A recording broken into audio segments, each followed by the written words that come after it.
Hello my friends and welcome back to the channel.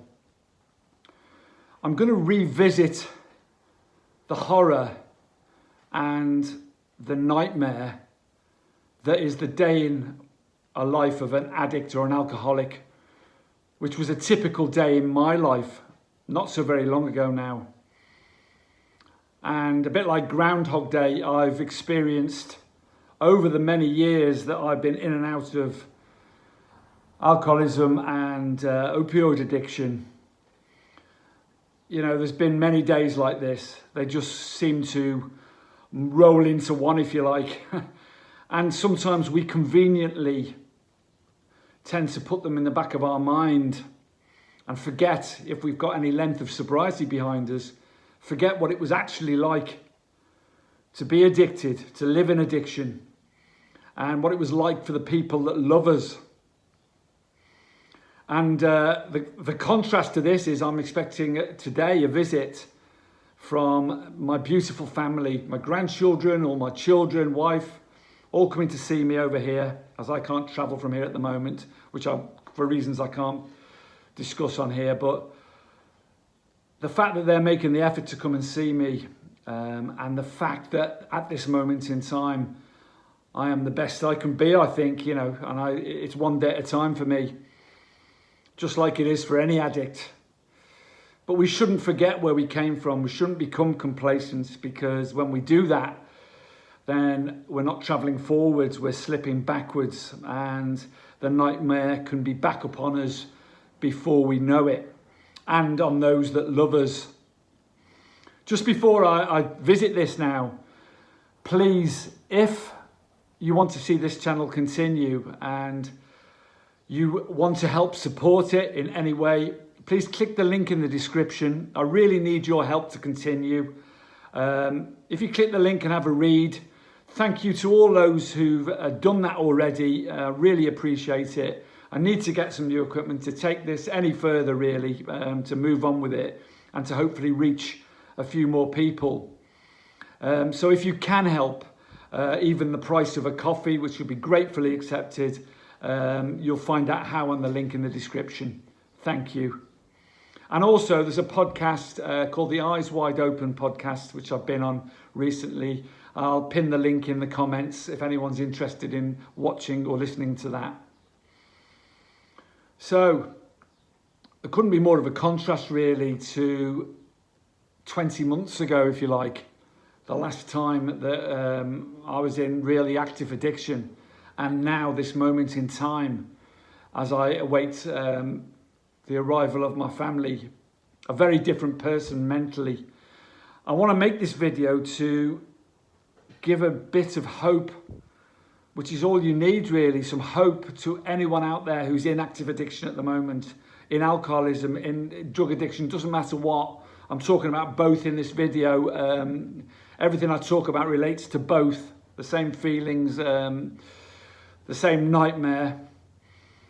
You know, it gives you a little bit of hope to know that however hopeless, because when you're in addiction, it does feel hopeless. You really are in insanity. You know, Einstein said the definition of insanity, doing the same thing over and over again and expecting different results.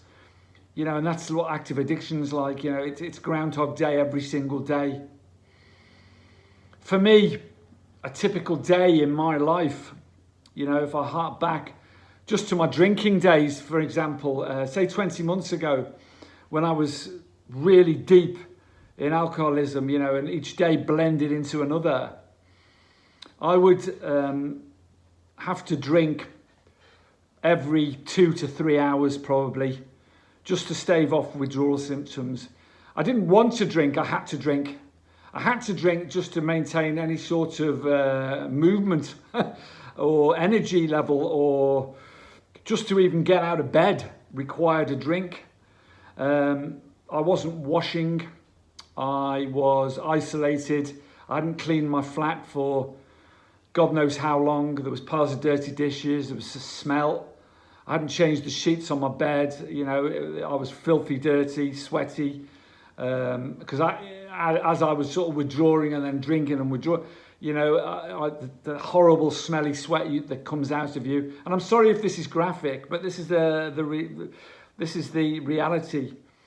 I would be vomiting all day, you know, on and off. You know, when I drank, I vomited. When I didn't drink, I vomited. I'd be vomiting blood a lot of the time because I'd be empty, my stomach contents. I wouldn't be eating any food. Every penny that I had would go on getting any booze that I could get my hand on, you know, just to get me through 24 hours. You talk about one day at a time now. You know, I try and live my life one day at a time now. I was then it was like just surviving. It was just survival mode. It's horrific.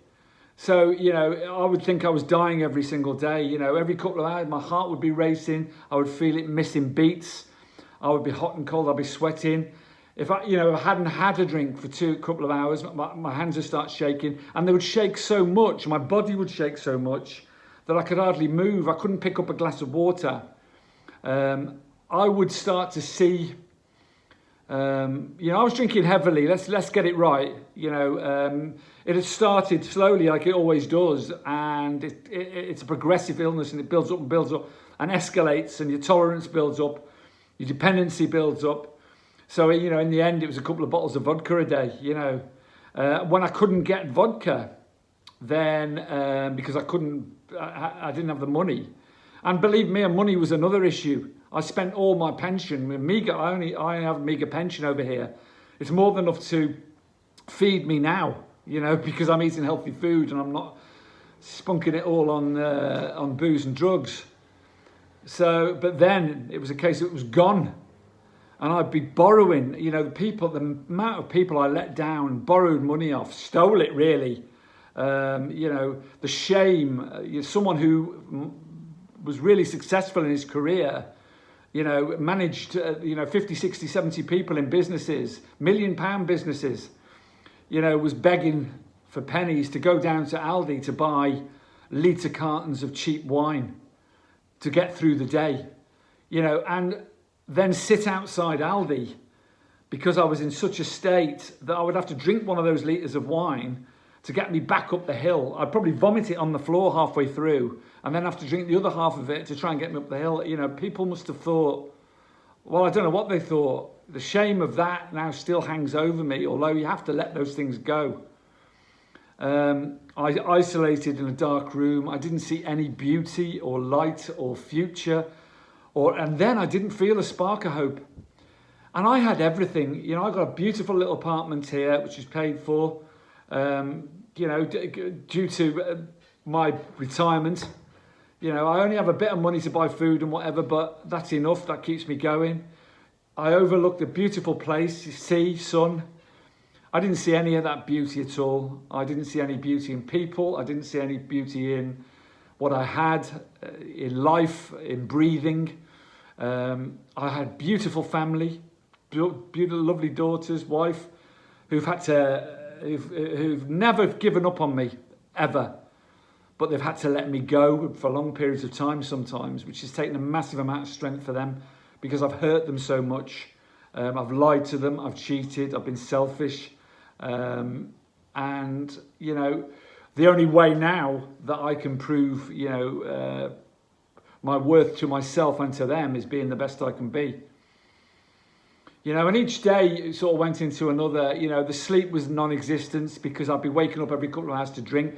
The horror and the fear when you woke up and there was no drink there, you drunk it because you blacked out and then woken up and it was like 4, 5, 6 o'clock in the morning and you would have to wait. There was a cafe opened in the village at 7 o'clock. I'd be down there drinking brandy if I had any money at 7 if that happened.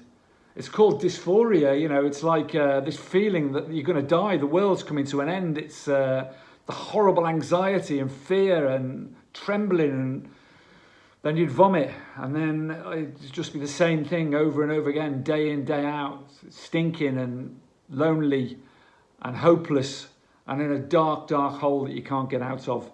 And it was the same with the pills, you know, even more so. They took it even quicker because... you know, opiates do that. I sold everything to take them. When addiction gets a grip on you, when it gets to that level, and it inevitably will, if you're in it at the moment, at the early stages of it, it will get worse. And it will get to the stage I'm talking about if you don't do something about it now. And there is hope. Here I am now, 18 months, 19 months later, a totally different person. Lost about 30 pounds in weight, fit, exercise every day, eating healthily, family coming to visit me, blessed, no worries, no stress about them coming and hiding booze and hiding pills and stealing money to go and buy them and have them all in ready so I'd be okay while they were here. You know, none of that, just the joy of being in the present moment and being with my family. So I just want to give you a little bit of hope. Addiction is dark, it's a nightmare, it's horrific.